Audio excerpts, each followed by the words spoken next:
Welcome to Creative Piecemeal Podcast, a podcast for creatives. I'm your host, Tammy Takeishi. Join me for compelling conversations with artists, actors, authors, musicians, and other creatives about the impact of the creative and fine arts in their lives and our ever-changing world. Thank you for listening.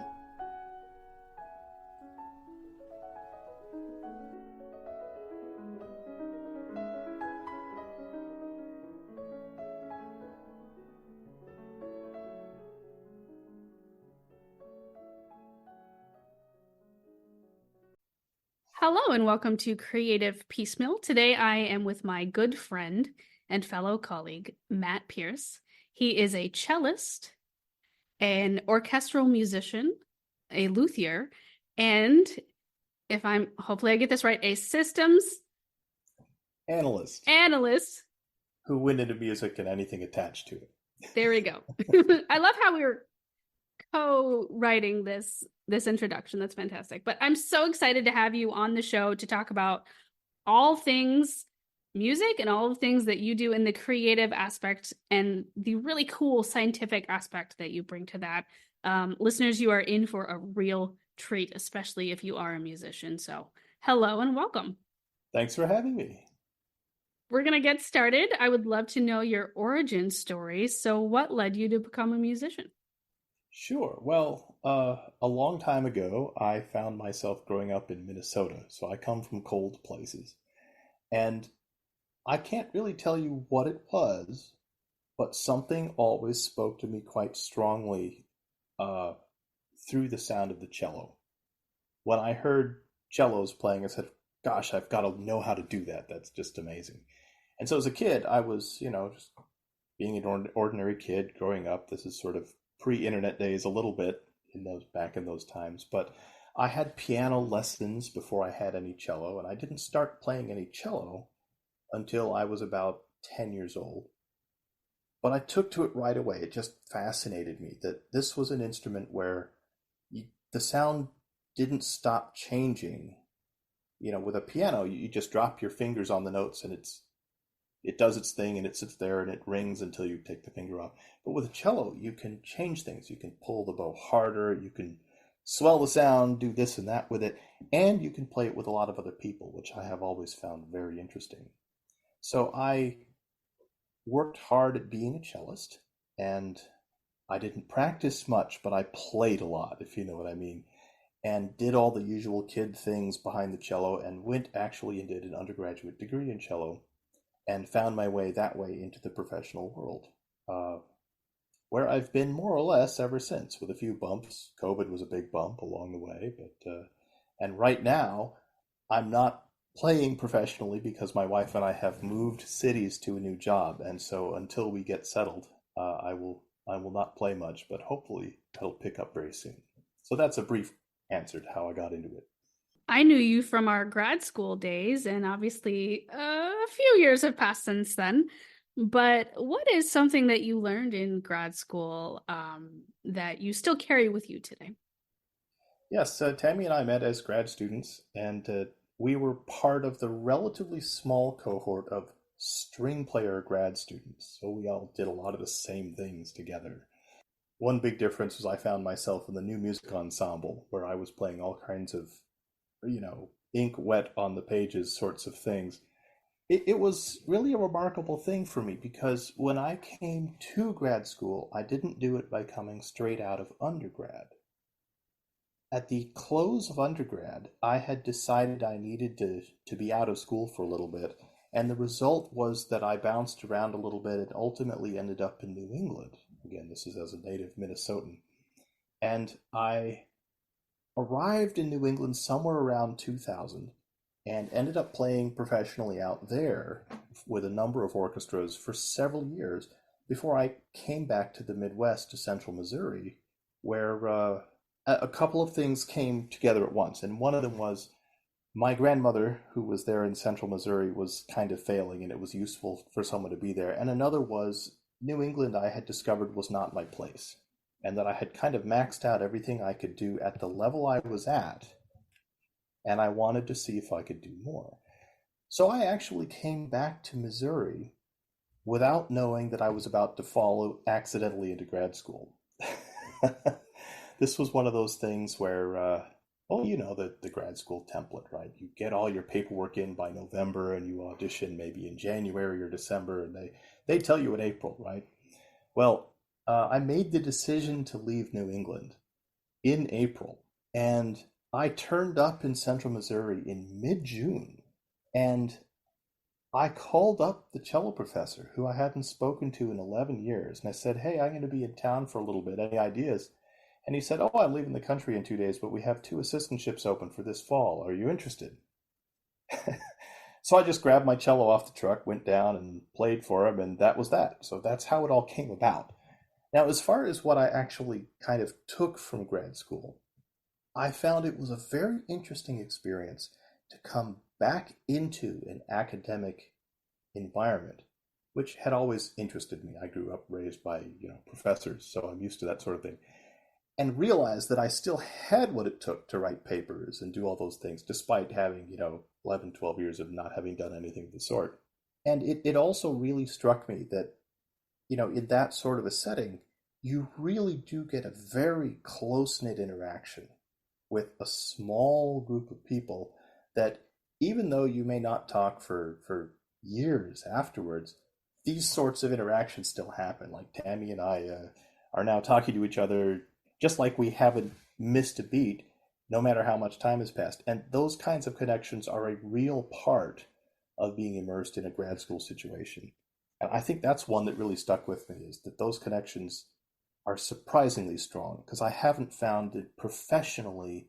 There were colleagues I played with for 9 years out in New England who I really haven't talked to since, because everyone's busy doing their things. But somehow the grad school connection is a little more immersive and it just connects more. That, I think, is the way I'll answer that one. Yeah.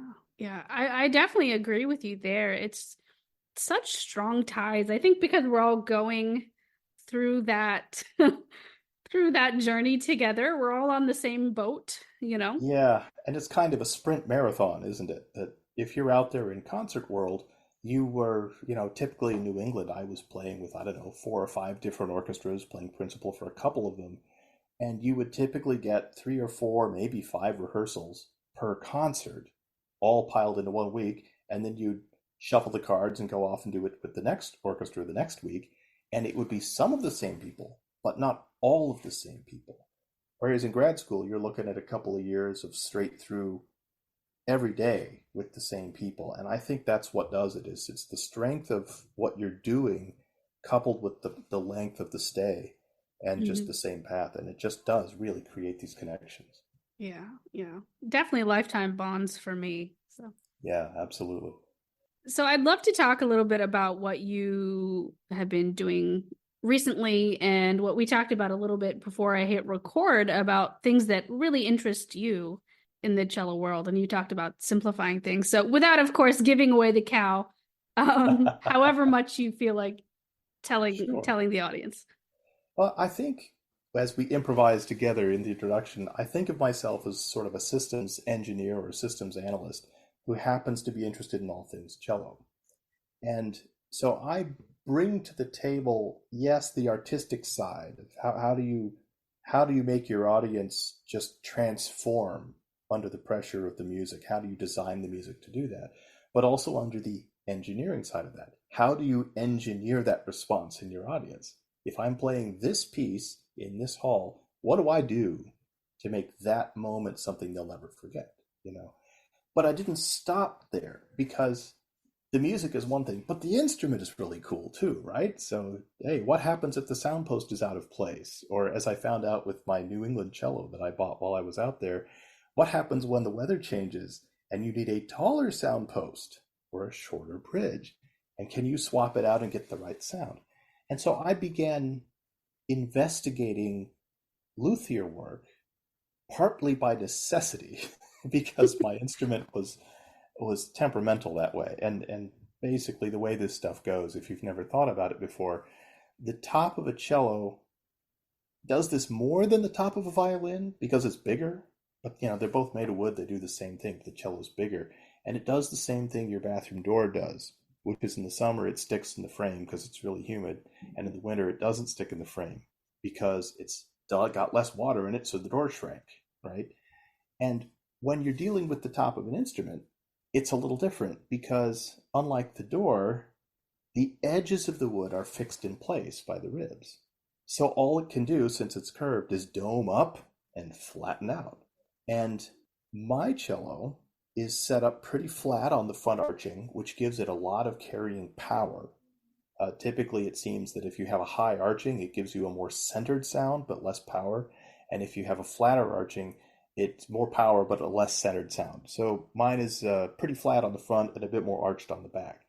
But the problem with the flat arch is that as it gathers moisture, it bounces up a lot. And so the top of my cello was changing height by like 5 millimeters across the season.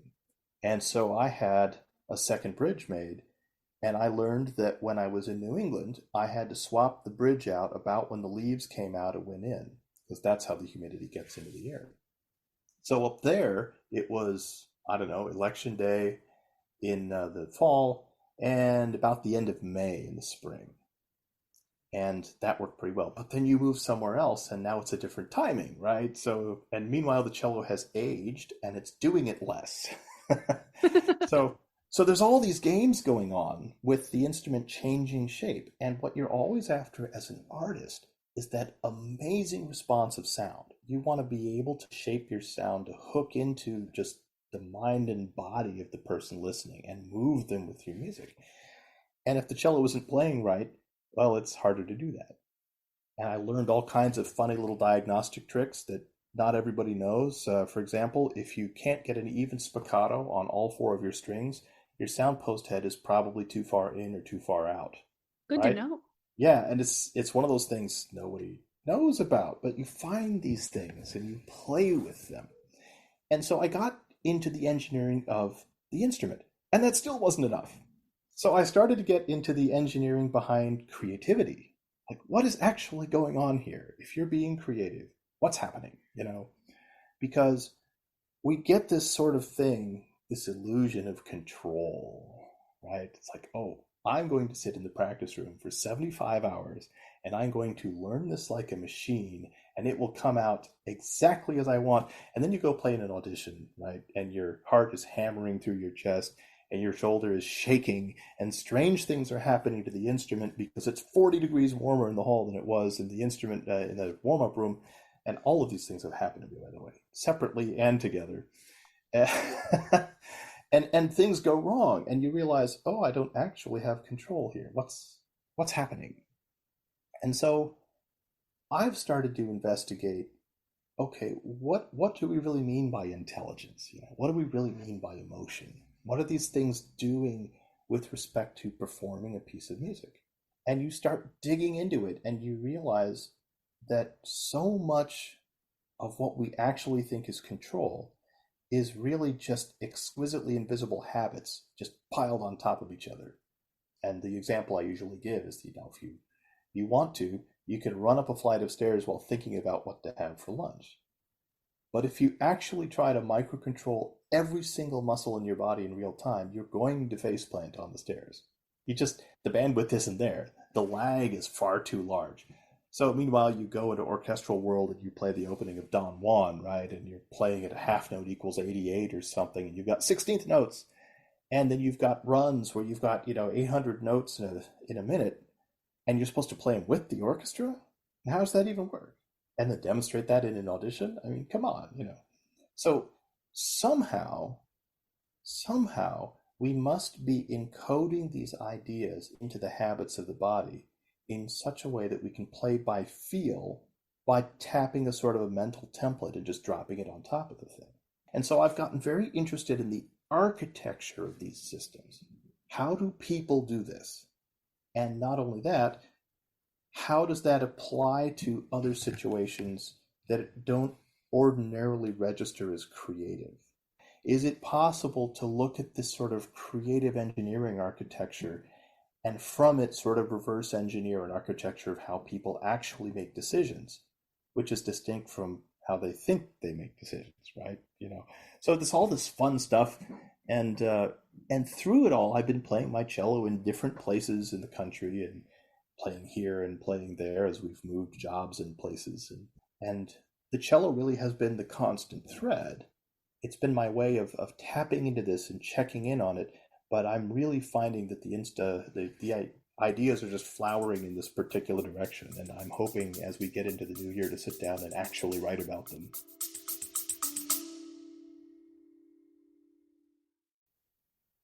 If you've been feeling burned out, stressed, overwhelmed, or exhausted, the resources and courses at the Self Care Institute are here to support you.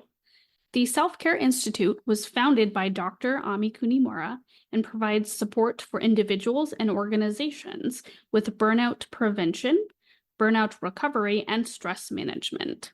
I've personally taken a few of these courses and found them to be super helpful, both professionally and personally. The care you give yourself matters just as much as the care you give to others. But if self-care is difficult for you, you're not alone. And the Self-Care Institute is here to support your well-being, resilience, and sense of fulfillment at work and at home. For more information, visit selfcareinstitute.com or go to the show notes and click on the link.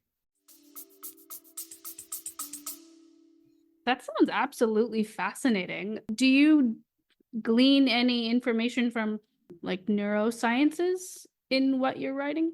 I do. This goes back to pre-grad school days when I was out in Massachusetts, and I that was another story. I mean, the way I ended up at Massachusetts, right, is that I took a job in Iowa and I was there for a couple of seasons, and then the principal violist moved to Maryland after the first one, and he called me up and said, "Hey, we're starting this orchestra in Maryland. We need a principal cellist. Are you in?"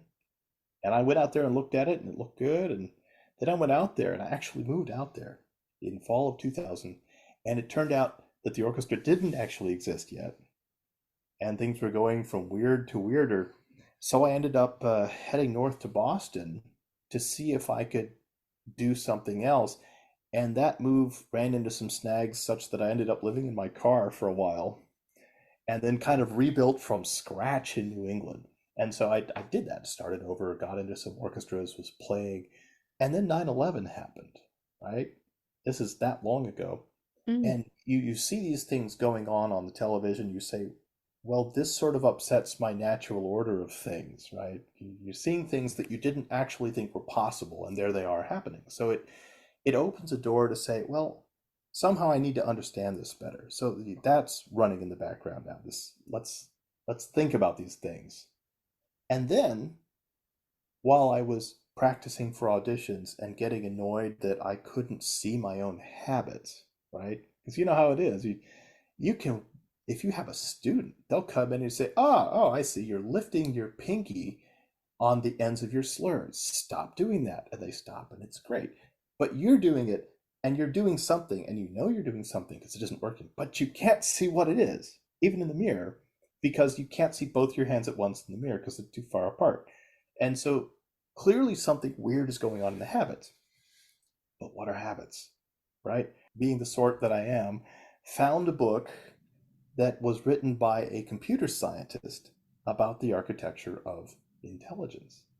And that's probably around here somewhere. Actually, no, that's not out of the box yet because we're still moving ourselves at the moment. So I have empty bookshelves here at the moment. But the name of the book was On Intelligence, and it was by Jeff Hawkins, who I believe was the co-inventor or something of the Palm Pilot. It's an ancient, technology at this point. It's like saying, oh, he helped build Stonehenge, but it was a thing at the time. He started talking in this book about intelligence as being the sort of thing that was kind of a memory prediction framework. That, oh, okay, so if you remember something, if you've learned it, that when you see a partial match of something you already know, you can anticipate the rest of it. And that's how you get around the lag problem of not having enough bandwidth to keep up. And one really good example of that is if I say to you, 1, 2, 3. yeah, see how easy that was? Now, it's not always that easy because what if you happen to absolutely love Monty Python, for example? And I say 1, 2, you might say 5 if you remember this movie. Or if you really, really love Powers of 2, 1, 2, 4, 8, 16, right? Or if you really love nursery rhymes, it might be 1, 2, buckle my shoe, right? So it depends on the context how it auto-completes. And so what he talks about in this book is this idea that you're constantly building all of these associations that are local in scope because your bandwidth is limited anyway, so you're not taking a God view of the universe, you're just taking your view. You see how it all fits together, and then when it does this, you expect it to do that, and it does. Great. And as soon as it starts doing that reliably, it drops out of your awareness and becomes a habit, and it just works. And what happens then, if you're a music student, is you say, great, now I've solved this passage. I can play it forevermore and it will be perfect. And then you go to your lesson, right? Yep. And every music teacher in the world has heard, I swear I could play that at home, you know. And the issue is habits are local. And when you put them in new environments, they don't always work. But the habit is still there and it's still invisible. So, this would be like you learn to run up this staircase, but only this one. And then you go try to run up someone else's staircase in the dark and you do face plant, even though you can do it if the lights are on and you're thinking about it. So it's this sort of stuff, right? That you've got these vast networks of locally incomplete habits all sitting in there doing their thing. And how do you get good results from all of that, right?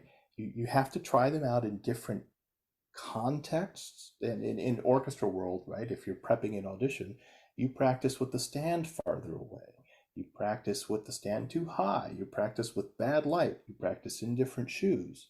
You practice in different acoustics. You try different variations to try to get a sense of the core thing that you need to be happening so that you can track it and use it in performance. And so it's all this kind of stuff. And while doing all of that, I got roped into thinking about emotion and how that fits into this system and how all of that produces an architecture of human decision making. And what I'm interested specifically in is the ways in which it does not vary from person to person. Because if you've noticed, if you look around the world, everyone is telling you what they think is true, and no one agrees what is true, which means you can't reliably choose a standard for choosing what's true and what's not, because the people who disagree with it will just reject what you have to say anyway. So, Mm-hmm. so your better option, believe it or not, is to look for the things that don't vary. And that's a very strange counterintuitive approach. If you build that common ground first, then you have ways to do it. So this is actually what I'm doing in my own sort of meta creative work right now, is I'm building out a model of decision making with applications toward getting actual problems solved in the world. When you meet somebody, how do you get them to work with you instead of against you? All of that sort of thing. And hopefully more of that will appear in the coming months.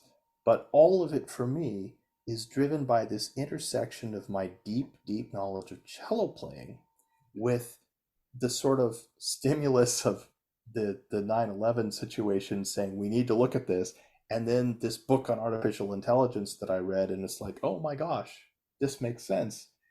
And then based on the insights I had from that and my own knowledge all colliding, that's when I started reading up on emotion theory. So I've read a lot of neuroscience, and I've got somewhere about a file box worth of printed out papers that came out of the grad school library, that they're actual paper copies of academic papers. And I've got at least a shelf worth of books on neuroscience. And sometimes it's neuroscience of emotion, and sometimes it's neuroscience of vision, and it's just all this stuff. And it's okay that they're dated by now, because many of these books are, you know, 10, 20, even 30 years old. But if you're looking for the stuff that doesn't vary, that's okay, because by nature, that's going to be a sort of a broader lens. If you're less concerned with architecture than you are with function, who cares how it works? What does it do? Is it reliable? Then you don't actually need the fine-grained structure. You just need to know that it reliably does the thing that you need to understand. And so I can get away with a lot of loose terminology that way because it's really the outputs that I'm concerned with. And so that's where I ended up. And yeah, it was a lot of neuroscience. And in fact, while I was a music grad student, I was taking psychological statistics and neuroscience classes and anything else I could shoehorn in that looked interesting. And the one I always missed was philosophy of mind because always that class was during orchestra. But what are you going to do? You can't be everywhere at once. Yeah. So yeah, that's kind of how it got to me. What is your end goal for this? Like, where do you see this going for you in terms of how you want to pivot or embellish your career? I think as I watch what's going on in the world, one of the things that's become clear to me is that people have sort of lost the art of talking to each other about disagreements. They talk past each other all the time. You should see the number of people who will get on anywhere and lecture at each other, right? Yeah. And you of course can see all manner of examples that plenty of people will call bots, whether they're actual people who've sort of been colonized by bad ideas that are very sticky, right? Or whether they're actual computer programs just trying to stir up trouble. But somehow through that, there are still people and there are still people problems to solve. Like, how do we come together and do things that make sense? How do we decide what makes sense?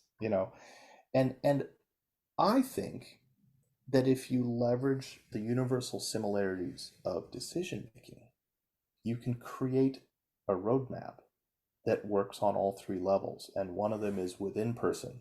So you can understand yourself, but you can also understand that other guy who makes no sense to you, right?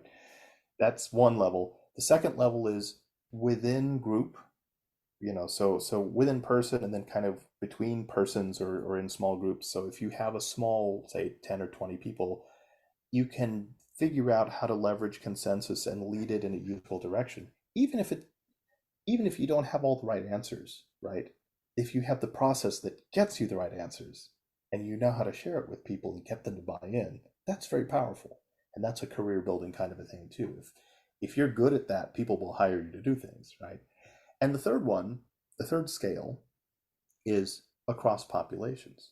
What if you look at stuff that doesn't vary in decision making at all across all people everywhere over time?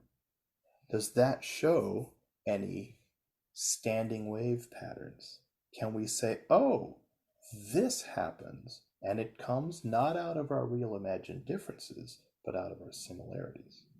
If you can find those things, then what that does is it gives you a very clear idea of which things you can change and which things you can't. Something I was writing about actually just a month or so ago, I published a short piece, and the idea is that we somehow keep running into authoritarianism in all of its forms, right? Somehow everything keeps getting collected in somebody's hands and then people get very upset about it. And it doesn't seem to matter what it is, it keeps happening, right? And and so what do you do with that? Is that a universal feature or not? But what if it is a universal feature and what if there's a way around it? And by that I mean if you think about the dynamics of orbital physics, for example. Gravity is pulling the moon toward the Earth, but the moon's moving sideways just fast enough to miss the Earth, and that means it can always fall endlessly toward the Earth without hitting it. Well, what if you could do that with authoritarianism? What if you don't need to oppose it directly? You just need to leverage it because actually gravity is the power that keeps the moon in orbit. You don't want to turn it off, it would go away. That would be bad, right? So it affords different ways of thinking about these things. And I think if the universal stuff can be worked out to sufficient satisfaction and then communicated in a way that doesn't take a dissertation, right, to understand, then it might be something useful. And so that's what I'm bending my efforts toward at the moment is how do you take a complex set of ideas like that? And again, this is like teaching cello to a 10-year-old, right? It's this massive information and they don't have a referent for it. So you've got to teach it gradually, but it's got to be fun and it's got to be interesting and it's got to be attainable. And what if you could take something like that approach to a universal model of human decision making and give very basic overviews that also connect down to rigorous detail that also then can give you actionable results. And that sort of trifecta is what I am starting to think I'm really here to do, if that makes sense. The cello playing has been my road there, and it's my beloved instrument, and I'll keep playing it. I have such a good time playing the cello, but it may be that my real purpose is to generate a rule set, a guidebook, or a manual, if you will, for just making things work better. Hmm. And so that's, I think, where I'm going with all of this. It's a very strange road. I'm not quite sure myself, but that's increasingly my sense of it. Well, that sounds fantastic. And it's always nice to get that feeling like, okay, I'm on the right path. Yeah. And sometimes the universe says, "Oh, you think you're on the right path, but let me throw up a wall and watch you crash into it a few times." And I've been one of those players who is I you might have had this experience sometimes where you're in an ensemble and people keep kind of turning their head because they're picking up on your energy. They can say, "Wow, this guy's really good," and somehow for me that just refuses to translate to professional auditions. That I can play really well in the ensemble, but there's something about not having an orchestra to interact with in the audition that causes the very engine of the process that I use to sort of spin out of control. And I don't know, I've taken probably 40 or so professional auditions, and I've advanced into second rounds maybe 5 times, and I've won several, local professional jobs. I was professional cellist in Plymouth, Massachusetts for 8 or 9 years, and I was professional of the Eastern Connecticut Symphony. I was principal cellist there for 5 years, and I was principal cellist again in Springfield, Missouri, and I've subbed as principal cellist for a bunch of other orchestras and been welcomed as a sub in a lot of places, but somehow I just don't play well in the auditions. And I finally decided that is the universe telling me something Hmm. that you can play really well, but there's something else you've got to be doing here. And then of course I met my wife in Springfield a number of years ago now, and her job is the sort that moves. And so if you're a musician, well, you just have to start over and build, but then you're going to have to move again. And that also, I think, is the universe saying to me, "Hey, you'd better, limit your activities here and focus on what matters." One of the things I hadn't mentioned to Tammy yet is that for a while I actually got into making conductor's batons. Ooh, nice. Yeah, right. So I precision instruments, and I actually acquired metalworking tools, and I built my own equipment out of steel. And I actually have custom equipment in a storage unit because I can't have access to my tools in the last couple of places we've lived. And again, I feel like it's the universe saying, "Okay, that's all very nice, but get with the program here. I'm trying to show you very carefully. Go and do this thing that needs doing." And, it, it's true, I think, of any artist, especially an engineer artist, that there's a certain stubborn streak, right? And you have, I think, some experience with this in your own doings, that we just will throw ourselves against that wall with great confidence over and over and over again. Oh And yeah. sometimes you have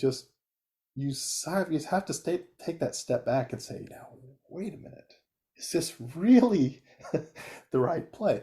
And so I've been sort of forced into that by circumstance, and what I'm trying to do is just embrace that and run with it and create a sort of a written body, if you will, of teachable material that will actually improve the lives of the people who use it and spread in a viral way. Like, it's one thing to come up with a method, it's another to come up with a sticky method that people can just grab instantly and then teach to others without trying. And, an example, I've used these techniques in cello teaching, right? Because I've had students all through the years. And one of the things we always run into with cello is, what do you do with your arms, right? Because everyone's always got really tight arms, right? And so I looked for ways to simplify it. And I would say to them, "Look, the hardest part about cello playing is you are asked to lift your arms into playing position and then push down." In language, those are obviously contradictory. That's why cello players are tense in their arms. What I figured out that worked as an explanation is I would say, "Look, You've got a lot of muscles in your shoulders. I don't care how many there are, I don't particularly know. But we can boil it down to three functions. You can, at your shoulder, you can relocate your shoulder by rolling it up and down. You can, that's one class of motion. You can change your arm angle, like pointing at things at the shoulder. That's the second. And the third one is you can rotate your shoulder, like throwing a ball. That's it.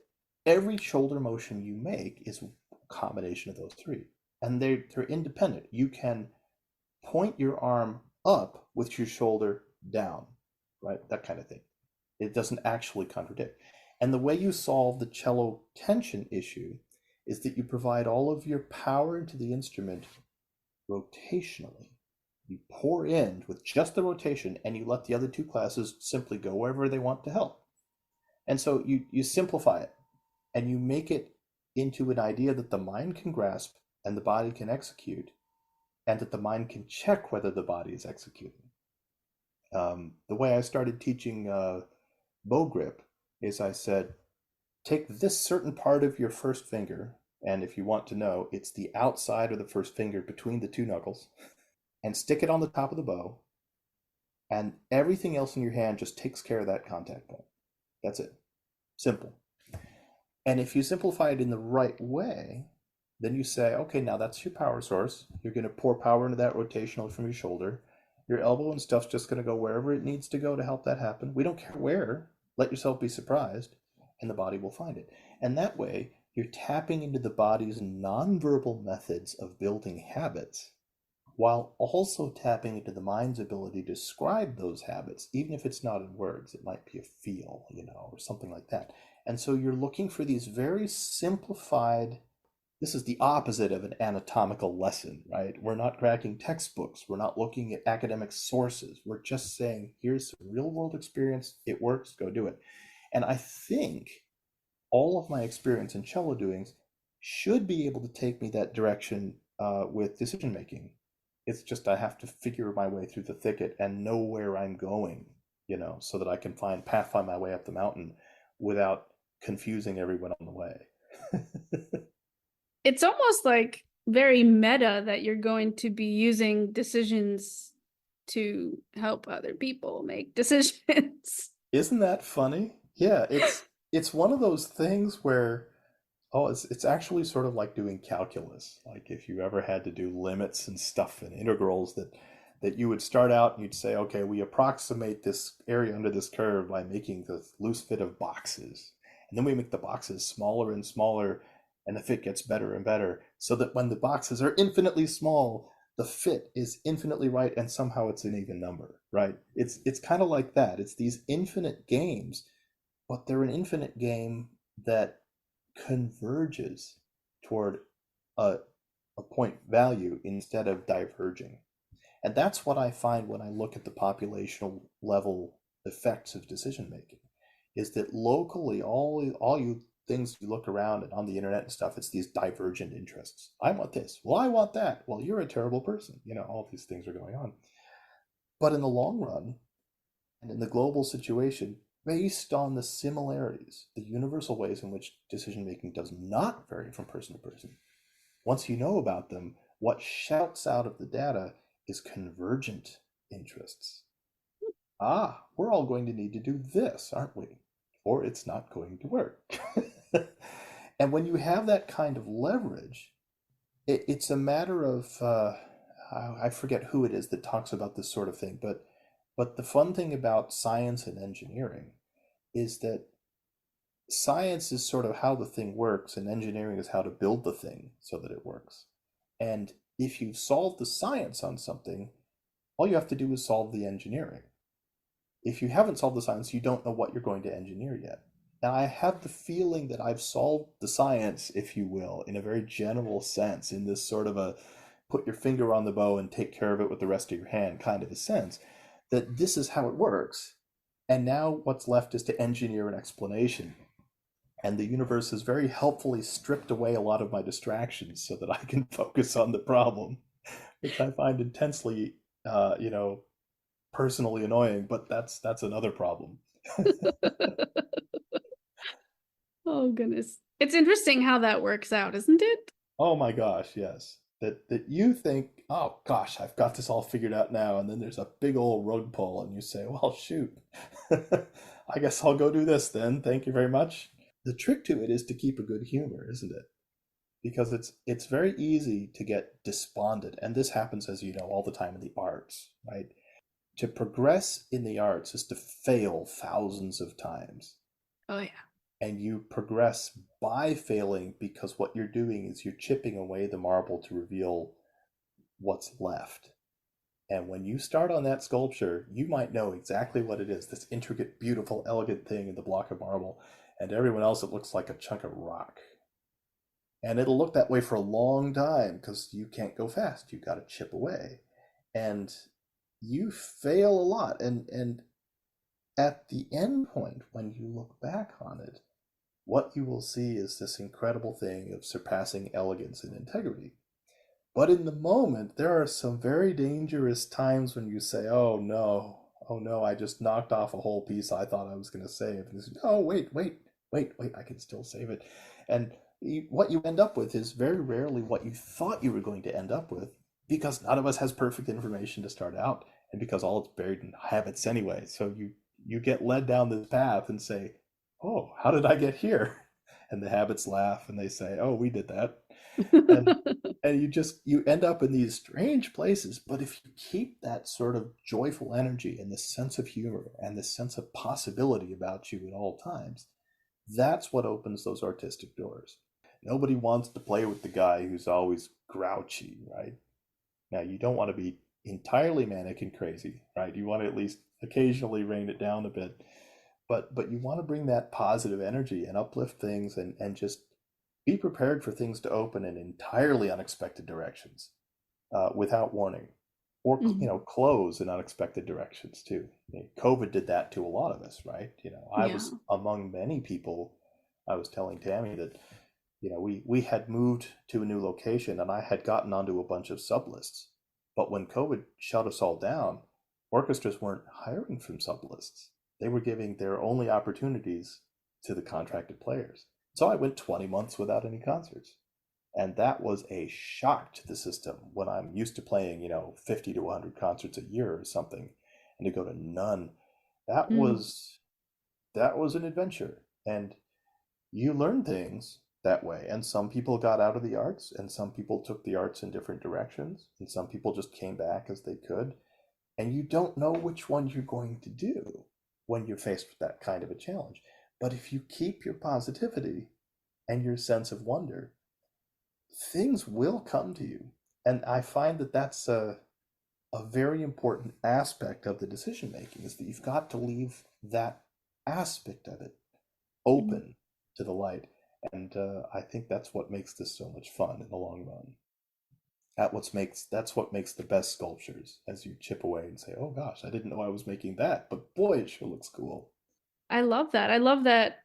And I completely agree on all your points, especially about when you make your decisions, or even just going about your life, leaving room for spontaneity, leaving room for improvisation, leaving room for the what if aspect, Yeah.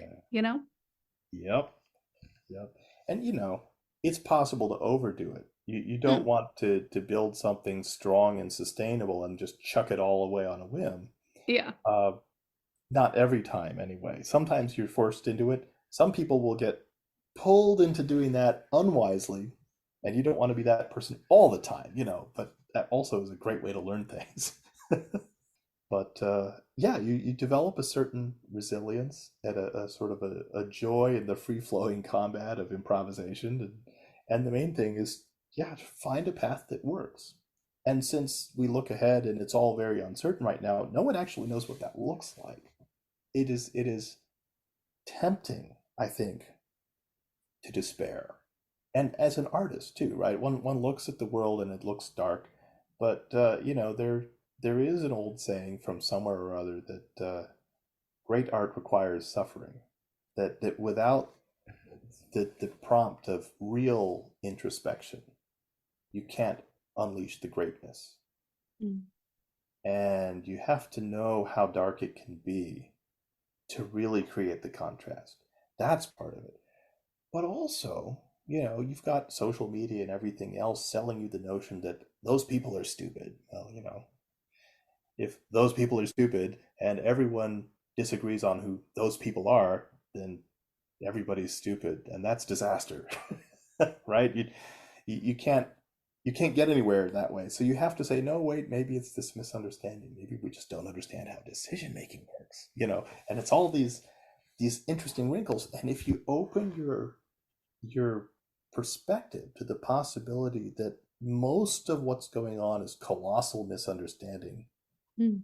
and that in fact there's a great deal of good to build with, well, that's also a fount of artistry, isn't it? That you have this optimism in the face of despair, and not just sort of foolishness, right? But actually grounded. That the people have this extraordinary potential, and that we can lift each other into doing great and unexpected things down unexpected pathways if we just put enough of this energy out into the world. Again, not in a foolish way. Of course, there are serious things happening. If someone is in the process of swinging an axe straight at your nose, you don't maybe stop to talk them out of it.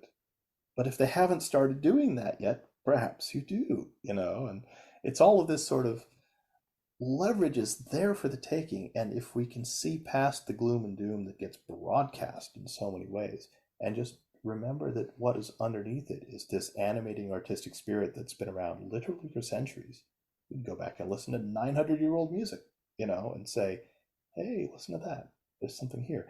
And I think that is one of the things that we will see as the uncertainty folds itself out and great things are and aren't done. There will be a place for artistry of this sort. And so I think it's incumbent upon us to encourage each other to seek it out, even in the places where you don't really expect to find it in the first place. I love hearing you talk about this, and it's mesmerizing. And to throw a wrench into your universe plan, maybe you should go into motivational speaking. I might get too manic for that, but I do see the point. I think one of the interesting things I learned about myself recently, which has always limited my ability to do, say, video interviews or that sort of thing, is that I have discovered the concept of aphantasia. And the concept of aphantasia is basically the thought of not having a mind's eye. So, if someone doesn't have that situation, then they can look at something and then they can look away and sort of call up a mental image of what they were looking at. And if you're aphantagic, you can't. It's just blank. There's no visual component to the reconstruction. So, I've got great color matching sense. I can see very acutely. That's not a problem. But I don't use a visual memory at all. So if I'm trying to remember a face, oh, forget it, it's gone. Mm. Paperwork is an absolute nightmare because the moment I look away from the page, it's like it's blank. But that said, because of that, I have a powerfully developed sort of a radar sense, and I can kind of see into things and look at their structural relations, and I can notice things other people can't. However, that leaves me in this strange position of having, again, a bit of a translation problem. Because I'm also, as you can tell by my talking, I'm a very verbally fluent person, but I don't think in words either. So when I try to write about the structures that I see in my head, and the description I've taken to giving is it's a bit like imagine yourself a giant, heavily ornate Gothic cathedral, and you're a bat flying through it using sonar in the dark. And that's how I'm seeing it. So I'm experiencing the world as dynamically evolving cathedrals, and people want visual representations. And I'm like, what's that? Or they want clear writing, and I'm like, what's that? Because if I sit down and try to write about what I'm seeing, well, it's the same problem as specifying a bow hold in terms of anatomical considerations. If I listed out what each muscle is doing in your arm, you'd just die of boredom in the half an hour or so it took me to explain it. It fails to get the point across. So I have all this beautiful, elegant structure stuff going on in my head, and both visual and verbal are heavily closed to me, and that's one reason I haven't gone into speaking and that kind of thing. That said, I could see those things developing as I find my footing and sort of excavating my own internal sculpture to the point it becomes interesting enough to the right people that they help me leverage it out into visibility. So, as you say, there's a sort of a manic quality to the way I present this stuff, and that's delightful. And of course, what you guys can't see is my expressions while I'm doing this. And there is absolutely an energy that is charismatic is not quite the right word, but it's close enough. And there's this sort of weirdness that's compelling. And I do think it would make for a very interesting, visual interview format. But I need to have figured out how to chop the verbiage down about 95% first. But I think it's a natural evolution. It's just a slow one. Yeah. Well, I'm glad to be part of the wood shop for you. Oh, it's my pleasure. Yes, that's it's great fun because I do find that spouting these things they take on a life of their own, and it's sort of like being a jazz improvisation kind of a situation. You play something amazing, and then 4 seconds later you have no idea what you did. And if you had a camera rolling, you'd say, "Oh, look, I used the second finger and went up the G string, and I did this slur, and it was awesome, and I went into that part of the bow." And if you just sit there and try to reverse engineer it, you can think of 60,000 ways you might have played it, and it disappears into a probability fog. And that's sort of Mhm. how language recollection works for me. So, I carry around many, many hours of cello music in my head. I have most of the Bach suites just memorized. I can sit down and play them. Same for the Dvorak Cello Concerto, the Saint-Saëns Cello Concerto. Elgar's in there somewhere, right? All these things that I've studied and learned, I just play them in my head. It's great. But words don't work that way because they don't have that physiological component. You're fairly unaware of the motions inside your own face as you're speaking words because they're so heavily habituated and so old that you haven't analyzed them. Now, I learned cello playing through reverse engineering and analysis, system analysis, one might say, and so I understand it thoroughly. And one of the reasons I do is because I've probably made every possible mistake behind the cello. Because, one of the paths to artistry is knowing how to get back from the mistakes you made. Mm. You don't want to get stuck in a dynamic, boring posture. You want to have or a static, boring posture. You want a dynamic balance so that if you lean out, you know what way to lean back to get in. And that's what you want. And somehow, having learned it that way in cello, I have a deep mastery of that kind of stuff. But I don't have the same with the connection to the verbiage of what I'm saying. It doesn't leave a visual trace in my mind, and the memory of the words isn't there either, because the habits are too low down the chain of habit structures. So I can get this stuff by listening to recording and taking notes, but I can't just write down the stuff that I'm saying. Plus, there's the charismatic performer aspect of it too. That here I have my friend and captive audience, and I know I can say all sorts of crazy stuff and get away with it. And that unleashes a certain aspect of the whole thing. Very true. I'm Right? about to ask a question and I don't know what kind of rabbit hole it's going to get you into. Oh, goodness. But what are your thoughts on the creative process and what is your favorite part for yourself? I like to think of creating things as sort of playing with a kaleidoscope of stuff that already exists and finding new combinations. Mm.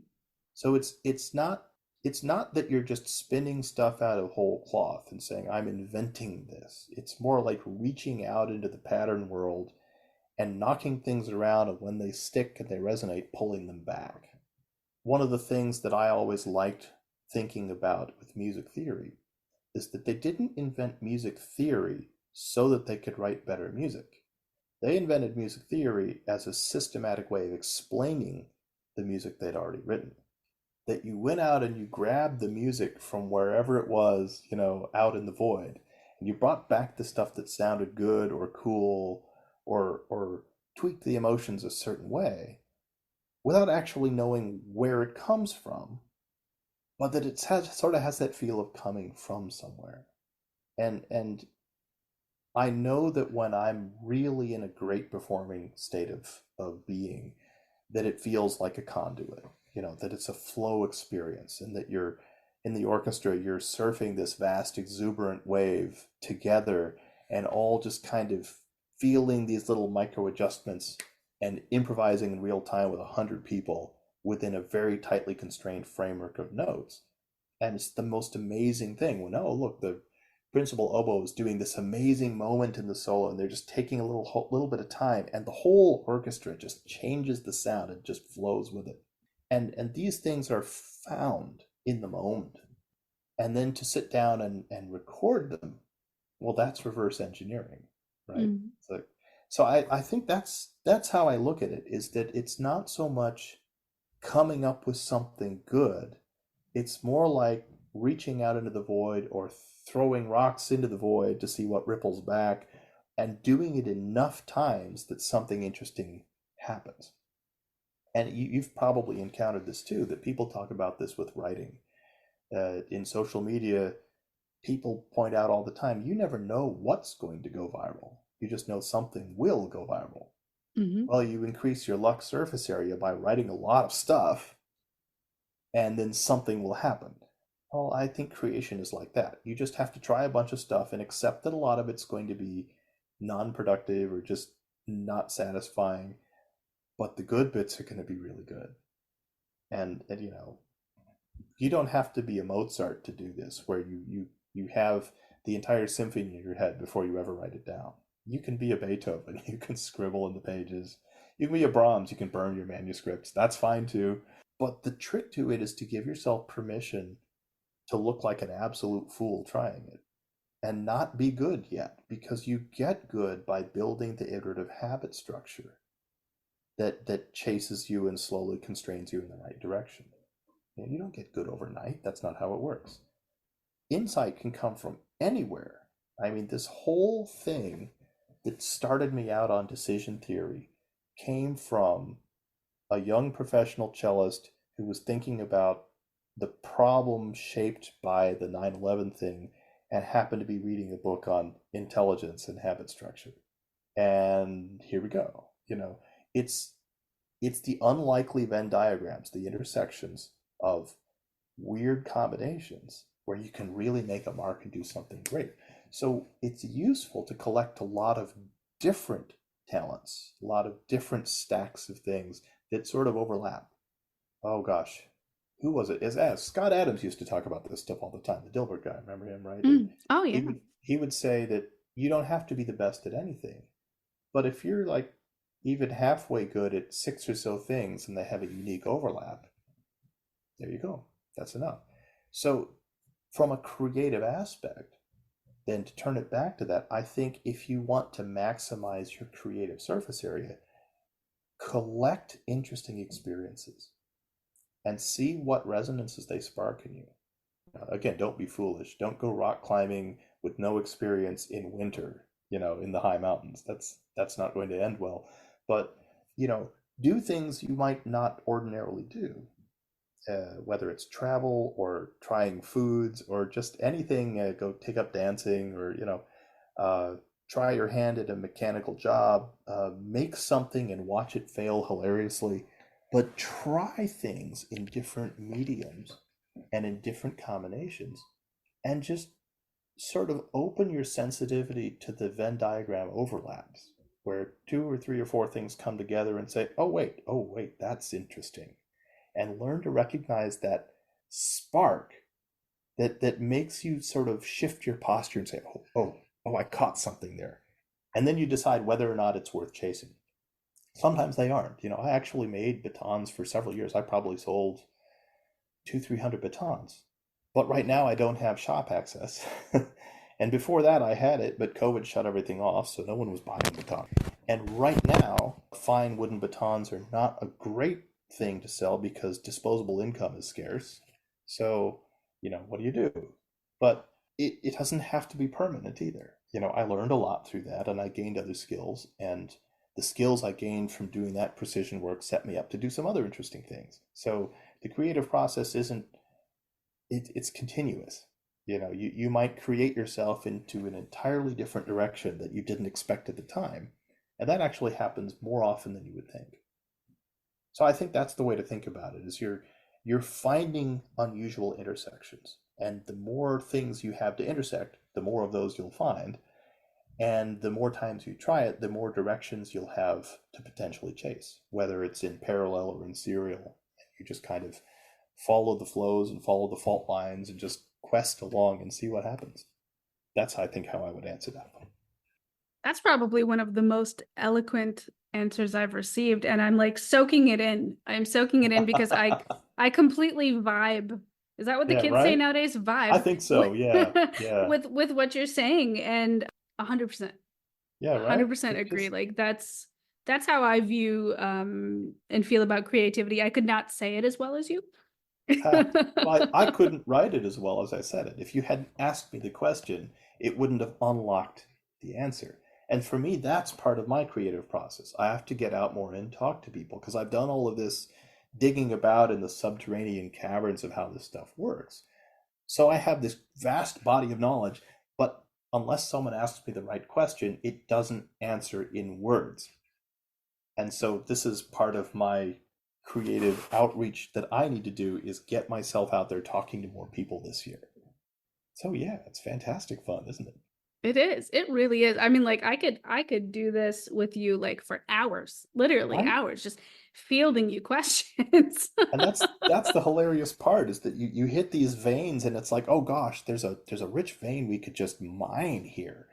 And I think this year one of my tasks is to try to again take away 95% of the words and just outline the bare specificity of it in such a way that others can pick that up and run with it themselves. And if I can find ways to do that, I think that's possibly a career type move where I can generate that and say, here, have a look at this, whether it's a book, whether it's a course, whether it's a consulting thing. I don't even know what the all the possibilities are yet, but and it's somehow weaving cello playing through it has got to be there too, because that's been just a lifeline for me.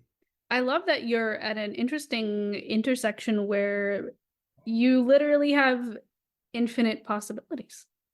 Isn't that something? And that somehow they're all sort of weirdly pointing in the same direction. Mhm. And I've learned to notice those things too, where you could go anywhere and do anything, but yet somehow you're being steered quite powerfully in this direction. And it's like, oh, I don't know how to do that yet, but I'm gonna figure it out. Because I've learned not to ignore it when the universe tries to do that to me. You know Very how it true. is.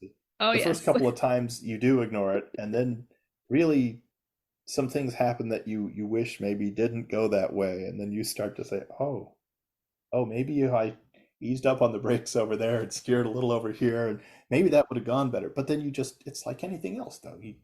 You come into any situation not really knowing it, and if you give yourself permission to not know, so that you can course correct as new cool stuff comes up, well, that helps too. And it's just that business of it's okay not to know, and it's glorious to explore, Mhm. and that's a pretty good combination. We're going to dig into a little bit more of who is Matt. And I'm curious of all the creative things you've done, woodworking and making batons and playing cello and making mutes, which were also gorgeous, and any number of things that I may not know about you. What has been your favorite creative endeavor?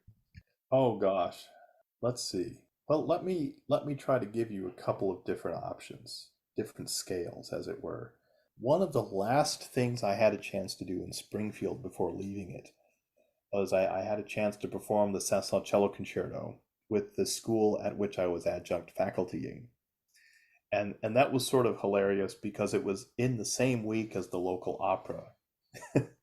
you know. So we were doing the opera 6 days in a row, and then after one of the opera rehearsals, I ran over across town and we did the dress rehearsal, and like it was all like sandwiched in there hilariously together. But I had a chance to actually play a concerto, and that was a lot of fun. And that's a creative endeavor which is very interesting because, you want it to go well, but playing a concerto, performing a concerto with an orchestra, especially a college orchestra where not everyone has the kind of depth of experience yet. So you can't do everything you could do in a more professional setting where there's more experience and higher quality instruments and you can get away with more. Um, it's been compared to swimming in the ocean. That you could do what you can do, but the waves are there too, and you'd better be ready for that. So your job is to go out there and sound good and make them sound good because it's your students too, right? And you want to help them out, have them have fun too, and still accomplish something musical. And so there's this great layer of engineering, and you're adjusting your pitches against drones, and you're adjusting your rhythms against all sorts of things. You have to know the score, so if something weird happens in the orchestra and the horn comes in 2 beats late, you you know what to do, right? So that was a pretty cool one to be able to pull that off as well as we did on such short notice as we had in very limited time was pretty neat. Another big one that I put very much into this category was that when we moved to Tennessee, we had the experience of buying a house that was a fixer upper. And the way I found to describe it was that it was a house in which the marriage had died long before the people had separated. Mm. And so the house had kind of developed a lot of problems of the maintenance sort that hadn't been addressed. And but more than that, it just had kind of a sad feeling to it. It was not just dated, but it was like something sad had happened there. And so but it had good bones. And so I had the experience of renovating a house top to bottom. And this involved, among other things, I laid hardwood floors and rebuilt the staircase. I took down all the popcorn ceilings. I repainted all the surfaces, rewired most of the lights, added a bathroom and a laundry room in the basement, which involved renting a concrete saw so I could move some plumbing. It was a big job, and I did almost 100% of the work myself over about 4 years. And that is a profoundly creative aspect too, but it's tightly constrained by engineering because when you close on a house and you say, okay, well, we're going to move into this in 2 months, so what exactly can we expect to have done by then? And this is very much like if you're going into the practice room and you have to learn this much music by your jury days, right? And you say, okay, I have to learn all these pieces. So what's my timetable? Oh no, I got sick this week. Oh no, the orchestra went on tour that week. You lose time, right? Things happen. So you have to get things in the right order and get your basic units in and then polish and repair as necessary, and things will come up. And so I had that experience and I really enjoyed it. But again, it's the kind of thing where engineering and artistry start blending. And the engineering has to be there, right? Are you trying to make your wall straight up and down? Okay, well, that means you have to make your wall straight up and down. And if you didn't, it's obvious. But then also, are you working at an artisanal level where you're trying to really make it just right for yourself? Or are you working for like someone else and you're, oh, just on to the next job? It's a different mindset. So you have to be careful not to get pulled too artistically, but you also can if you want to. Like if you want to stop for a month and think about whether that's the right thing to do, you can do that. So that was fun. That was fun. And I think probably the third bit of artistry in that sense, in terms of working with my hands and having something come to life, was the time in Tennessee there where I decided to design and build a rowing machine. Mm. Because I was like, all right, well, it's COVID. I'm not moving enough. So what can I do about that? Well, I know these guys who sell some structural steel. Only And you would know them. right, yeah, yeah, and I found it in the phone book, but it's still, I I have a history of doing these sorts of things, and if you're going to make a rowing machine, well, wood isn't going to cut it. It's going to warp, it's going to split, it's not going to be sturdy enough. And I thought, well, since I got into baton making, I do have some things around that I use to make my baton making equipment. Like the time I built a belt sander onto the back of my metal lathe. It's stuff like that. And so I said, well, let me try to design one. And so I came up with a design, and it was unusual because, most rowing machines, they work on friction, or they work on magnets, or they work on resistance coming from hydraulic systems or free weights or whatever have you. And I built mine using sort of the elastic cords that you can exercise with, the sort of exercise bands and stuff. Hmm. And designed around that and said, okay, here's what I want it to do. Well, now where do I get the parts? All right, well, okay, I know I can calculate the length of the body and the width of the feet so it won't tip over, and I'll start there. And okay, I can do it with this piece of steel and that one. All right, good, got that. All right, now I need a wheel. Where can I find a wheel? Oh, look, here's a nice 10-inch wheel that goes on the condenser unit for an air conditioner, and I can modify that. Okay, I think that'll work for the wheel. And then how do I make the seat that slides up and down the track well, but without coming off? Well, what if I got some roller skate wheels and modified them on my metal lathe? You know, and so it was like this. I was getting the design in my head close enough that I could go try to buy some parts and experiment. And then I was letting the design iteratively evolve under my hands as it got closer to function. And it's still evolving because later I built a dual pulley cable exerciser. And it turns out that one of the things you can do is you can combine that with the base of the rowing machine and row off of that without having to have all the exercise bands. So uh, it's this evolving iterative thing, but it involves, making cuts in steel and not hurting yourself too much in the process, and sourcing materials, and then playing with the materials and letting a design take shape. And actually, that turns out very much to be similar to luthier work. Like if, oh, look, there's a crack in the top of this cello. All right, well, here's where I need the glue clamps. Okay, how do I get them there and in what order? How do I clamp them? How do I make sure that I don't mar the surface of the cello but still get a good glue on it? And it's this sort of, I know the result I want. I don't know exactly how I'm going to do it, but I know the general suite of techniques, and let me mess with it for a while and set it up and see what I can do. And it's that sort of exploration within the creative space that's defined by certain tools and certain constraints, materials constraints, time constraints. If there are glues involved, how quickly do they set? If you screw it up, can you unset it and redo it? All this kind of stuff. And I would say I really had a glorious time making myself some exercise equipment because it's not something I had done before. And by the end of it, I had expanded my ability to work in different mediums.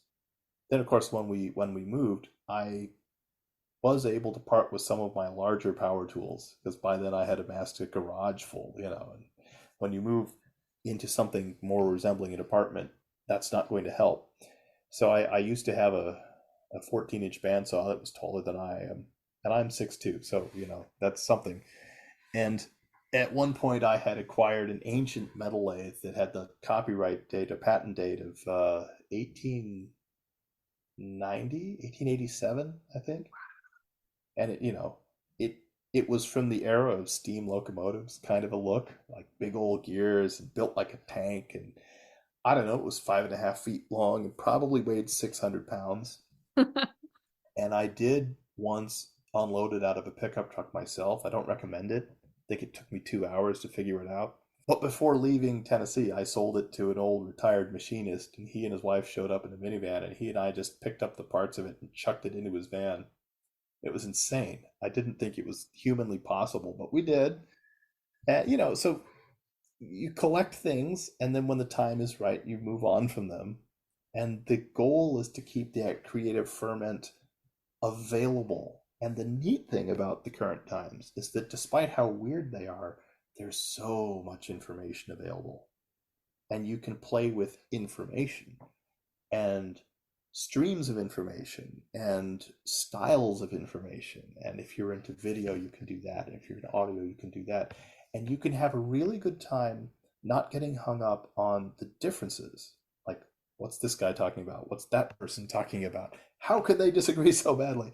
And instead just look at the similarities and say, oh, look at the the passion, the fervor, these things that are sort of the hidden parts of decision making that are all there, and there's just so much of great value that all you have to do is just sort of curate your feeds a bit and not look at the really annoying stuff, that whatever it is that bothers you, just don't look at it. If there's Right. anything else you can do, look at, and that makes it fun. And so, yeah, I don't have full access to my power tools right now, but I can still have a lot of fun playing with how parts fit together and how they tumble in my own head, and then, from time to time make something in the real world when I just can't stand it anymore. You also strike me as the kind of person who, if you had the right equipment, you would build your own power tools. You know, that's probably already happened. Um, yeah, so what a lathe does, of course, is it takes a chunk of something and it spins it, and you can grind bits off the spinning thing to make like a nicely shaped spindle, or in my case, a baton handle or whatever. And what a belt sander does is it runs a belt of sandpaper and you hold something against it and the thing gets ground away, right? So one of the things I decided I needed when I was making batons was I decided that the easiest way to really smooth the shaft of the baton stick to the right taper so that it feels alive in the hand, which is the whole point to a wood baton, right? Is that it Hmm. feels just gorgeous when the taper is right, and there's nothing quite like it. I learned how to do that from hanging out with a couple of conductors in Colombia, actually, and picking their brains and iterating back and forth. How's this? No, that's not right. How's this? Oh, you're starting to find it. Then I wanted to be able to duplicate it, right? So I decided that the best way to do that was to take the baton shaft and rough it out one way or another, and then chuck it in the lathe and spin it up. But while it was spinning, go after it with a belt sander. But they don't make equipment that does that, so you have to make it. So I butchered an old fan that I wasn't using, and I took the motor from the fan, and I took some more structural steel from the same guys, I think, and I found a way to create a belt sander, which I then bolted onto the lathe. And it's not ideal because the fan motor is not designed for such a high torque operation, so it gets hot and it will stop after a certain amount of time. But it does work. And so I think built power tools, or at least I have certainly modified power tools. That's, now that I think about it, the wood lathe I modified by building a router onto it so that I could pattern duplicate. So yeah, it's and now that I think about it, I've modified my cello too. That one of the things that cellists encounter, I think uniquely among the string instruments, is that when you're playing it properly and you're of a certain height, the pegs on the lower two strings are sort of interfering with your neck. And so you either have to move your head and neck out of the way, which over decades causes postural problems and neurological issues, I think, if you're not careful, or you have to do something about the pegs. And so what I did after learning about these sorts of things is I got out my metal lathe and I figured out the taper on my pegs, and I replaced the two neck side pegs, the C and the G pegs, with 2-degree taper rosewood pegs that didn't have heads. And so instead of a head sticking out there on the thing, which gets into your neck, I milled rectangular slots into the ends of the pegs, and then I ground down a hex key on my grinding wheel so that I can only turn the C and the G pegs with an Allen wrench that's been modified.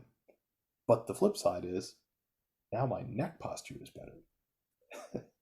And the surprising consequence of that is that for about 2 years after that, I played out of tune on the G string because without knowing it, I had been habitually using the peg pressed into my neck to tell me exactly where to be.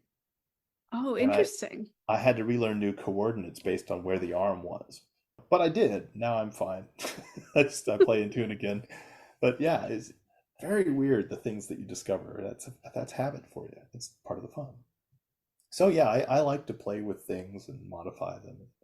I have no problem going into a situation, say, oh yeah, let's just reverse that door, or oh, I don't know, let's add deeper shelves to that closet, or oh, I bet I could do this, and it just makes things fun.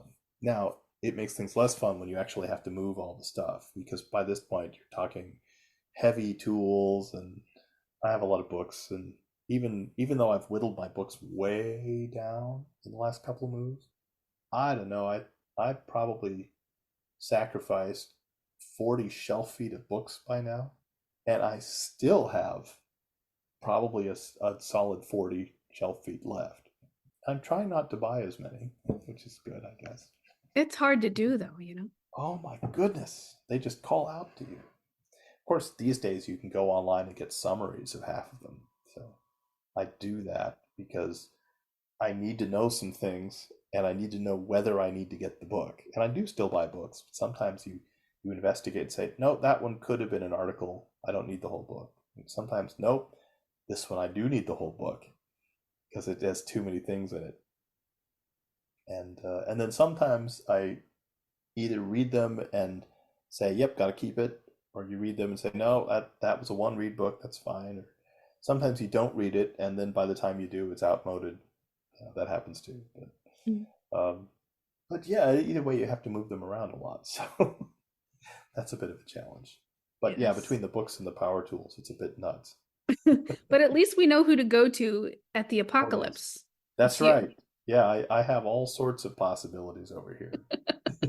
You are the perfect harbor during a zombie apocalypse. Ha, yes. Now, this depends on which things are in storage, of course. True. Well, couple more questions before we wrap up. You were just talking about books. What is a book that you read in this in 2023 that really inspired you? There was a book, and I know the author. The author's name is Joshua Lisec, Lisec. And Joshua is a social media friend of mine. We've never met in person, but we've corresponded and back and forth. And I bought his book because he is a ghostwriter professionally. He's Oh, written like 80 or 90 books for people, and he's figured out a system for writing books. And this book of his, I want to say that the title is something like So Good They Call You a Fake. But the author is Joshua Lisec, and the book is about how to write a book that sells well. interesting. So it's a little bit meta. Yeah, it's a book about book writing from the perspective of someone who's published like 80 or 90 of these things. I can send you a link if you want. And actually, last I knew, it was wonderfully on sale very recently on Amazon for just a few dollars, and even the hardcover, which is glorious. He's a good writer, and he's got a good systematic approach. And that it's like with anything else complicated, you can have a wonderful handle on lots of things, but if you're missing two or three key components, it just sort of won't go together.